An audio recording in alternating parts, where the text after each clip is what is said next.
Hey everyone, I'm Carolyn. Welcome back to another episode of As I See It. I know it has been a while. My focus has been on my day job, which is my other YouTube channel, but I had to shoot a video today after the big news.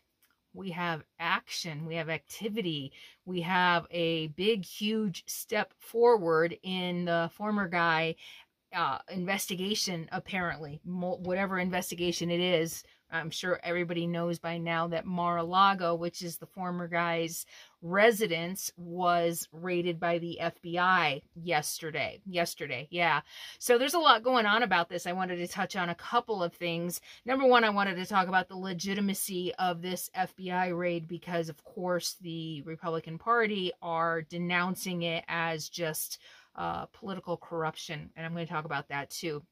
So first of all, let's talk about the legitimacy of this FBI raid. And what about Hunter Biden? And what about Hillary's emails? It's just amazing. It's amazing. And I'm sure most of you have heard by now that in order to get a search warrant, in order for an FBI bust-in raid like this to happen, there are several levels of checks and balances, if you will, or several levels of needing to prove that there is just cause for the search warrant and for busting into somebody's residence, whether it's me or you or a former president of the United States. So first, there has to be enough proof to, you all watch cop shows, right? So all of this, there has to be a reasonable belief that a crime has been committed and that there is proof inside a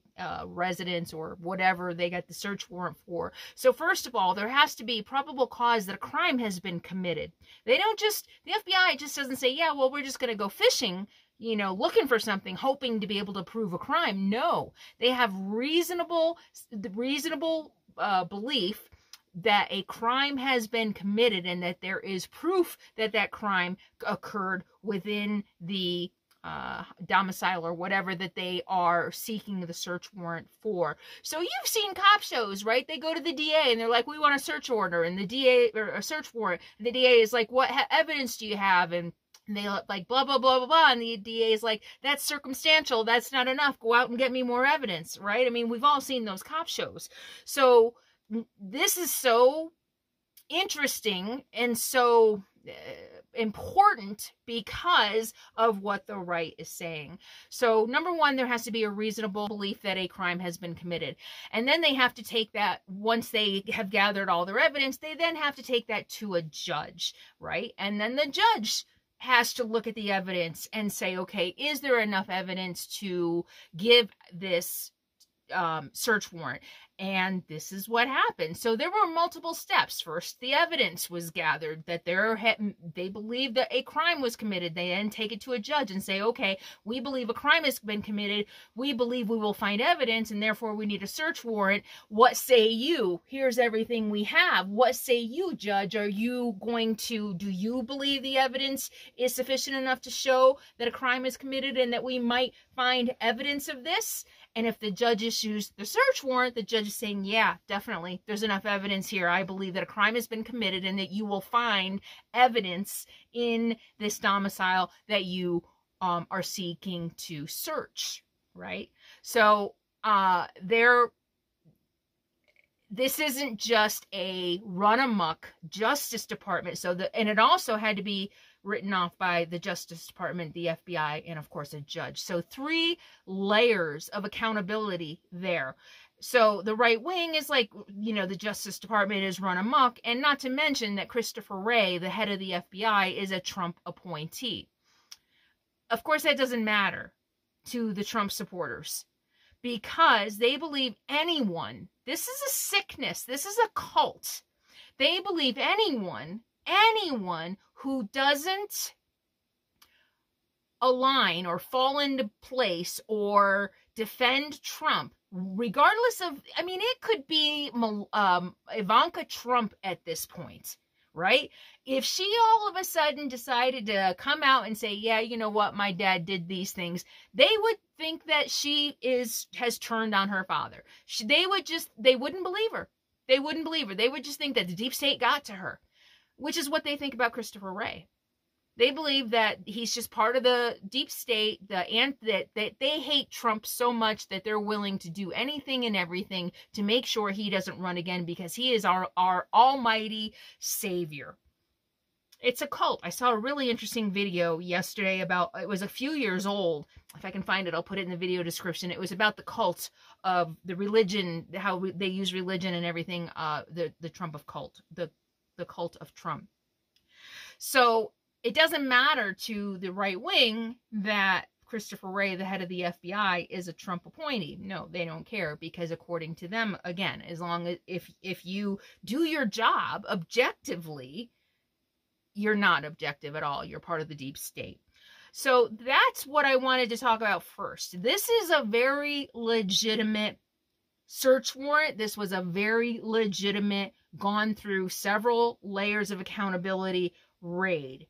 The other thing I wanted to point out about this is, and I said this, I'm pretty sure I said this in a video, one of the last videos that I did before I got sick, is that Merrick Garland is not a reckless, careless guy. We've all been like really upset with him that he's not doing anything. Aren't you investigating him? Why aren't there any signs? Why isn't he in jail? Why isn't he in handcuffs?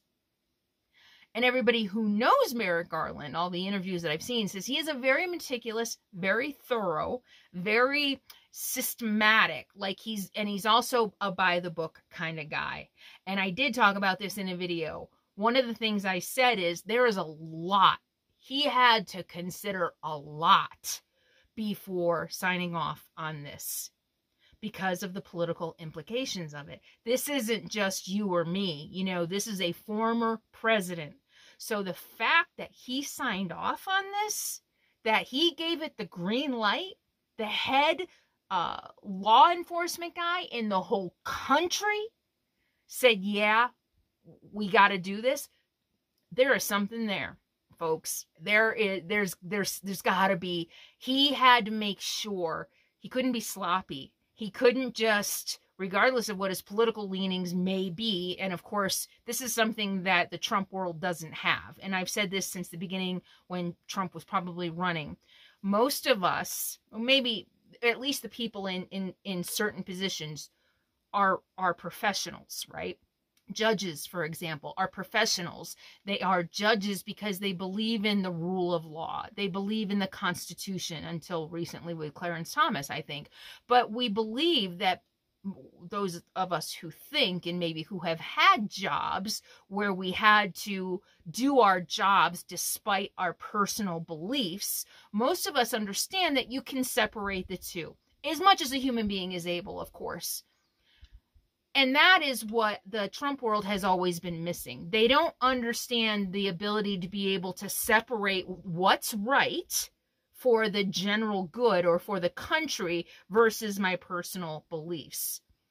And the fact that Christopher Wray, the head of the FBI, a lifelong Republican, was able to look at the evidence and say the evidence clearly says that a crime has been committed and we need to search for it. Despite his lifelong Republican leaning, despite, I think, probably being a Trump supporter since he got nominated, since he got put there by Trump, he was able to put that aside and say, I need to do what's right. I need to do what the evidence clearly is telling me to do. And Merrick Garland is the same. And unfortunately, like I said, the Trump supporters aren't able to understand that simple dynamic, right? Of being able to do what's right, even if you personally may not agree with that direction, or you may not want to go in that direction. For all we know, Christopher Wray is still a huge Trump supporter, right? Doubt it. But so for Merrick Garland to sign off on this, he had to be absolutely 1,000% sure. If it backfires on him, that's why I think they found stuff, right? Because if it backfires on him, if the FBI raided Trump's house and didn't find anything, and it can't prove a crime, then it's egg on, not even egg on the face. That's just too flippant. It's a major stain on our justice system and the Justice Department. So again, and I wish the supporters of the former guy could think clearly enough for 5 seconds to think about the ramifications of either Christopher Wray or Merrick Garland being wrong. I also wish they could think for a few minutes about what it would mean for this to be a true conspiracy and what it would mean for it to only be politically motivated. How many people would need to be involved in this? You know, and I was thinking earlier today, Trump started setting this up very, very early in his probably 2016 campaign. And you know how he did it? The deep state. The deep state is the scapegoat now for anyone who tries to hold him accountable for his criminal actions, right? Christopher Wray, the deep state got him. He's just part of the deep state. So if you create a deep state, then it becomes easier to believe a million moving parts are working together against one single person or one single entity or one single party, right? If you have a deep state and you brainwash all your believers, all your cult followers into believing that there is a deep state of cabal baby-eating pedophiles, right? Then it's a lot easier for them to not think rationally about all the moving parts that it would take to succeed in this giant conspiracy, supposed, alleged, made-up conspiracy against Trump. One more thing that I think has been really telling, or that I think is, there's so many things that are concerning about this, and maybe I'll make a couple more videos about it. The other thing is all of the right-wing Republican politicians that have come out, what's his name? Not Jim Jordan, the other guy, McCarthy, has come out. Even Mike Pence is talking about what a travesty of American politics and American justice that this is to go after a former president. Mike Pence!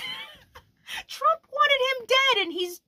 Anyway, here's how I see it, what they're doing.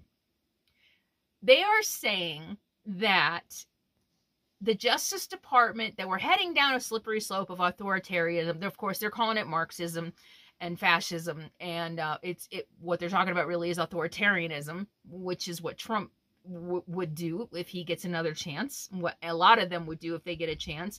But they're accusing the Democrats of using our government institutions, our judicial system, our legal system to prevent him from becoming president again. They're accusing them of using all of their power in the government for a political end, right? For political motives. And here is what they're saying. If once we get into office, when you elect us back in, when we take the House back in November, we're going to investigate the FBI, we're going to investigate the CIA, we're going to investigate the January 6th committee, we're going to investigate everybody who is coming after Trump. Isn't that exactly what they're talking about? Isn't that act, that statement, doing exactly what they are accusing the Democrats of? If you investigate your political rivals, because they're doing their job fairly and legally, by the way, that is exactly what they're talking about us doing, the Democrats doing, right? Going down a witch hunt against the people, the institutions that are lawfully, legally, by the book, doing their job to catch criminals.